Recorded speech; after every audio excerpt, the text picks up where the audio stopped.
Isn't this the measure of the discourse? We're here talking about ultraviolet branding. This isn't a conversation that consumers have. That's it's a very good point. I feel sorry for the studios sometimes. I really do. They've got us knocking on their door with all their bits and bytes and soldering irons, telling them what to do. We need them. They're the parent. They feed the consumer this great content. I like the studios. They entertain me. We're kind of all counting on them for our business.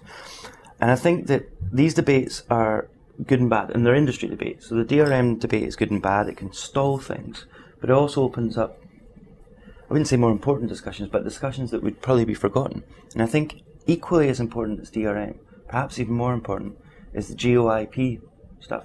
And it's one of these bolts that's up to us to figure out so that the studios can fold their technology into a globally connected TV world easily without us slowing the market up. And that's a big challenge that I know that you and I have worked on. We've solved that one, yeah. Sure you guys as well.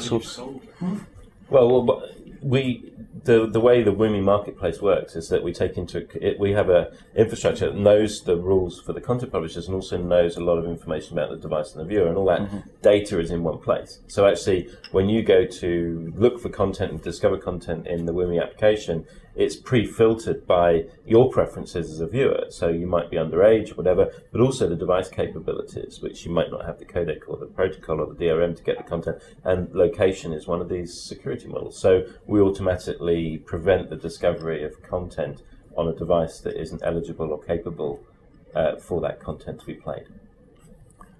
I think technologically, with the current business model run by the studios and the networks today, it's critical to be able to do that, and our system does that as well. But the concern is in a globally connected world where consumers from many different countries are talking to each other on a daily basis. How much longer can a system like that maintain its viability in the face of piracy? One of the soldering irons. I was about to say, you mentioned the word like underage. Now we've got a guy who lives in the Netherlands.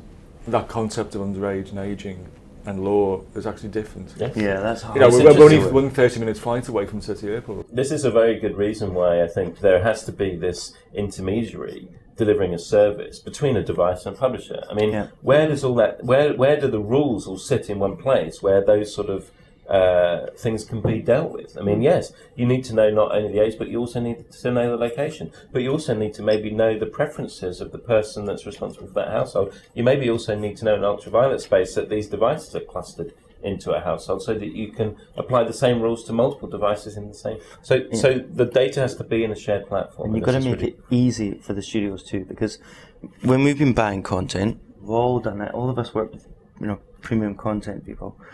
A lot of the costs in just getting it up front are because you've got to cover their legal costs just looking into it. So if we start making the system complicated for the studios to be a part of, if we don't make the ecosystem streamlined, the costs are going to get thrown at us, and that's going to slow everything down.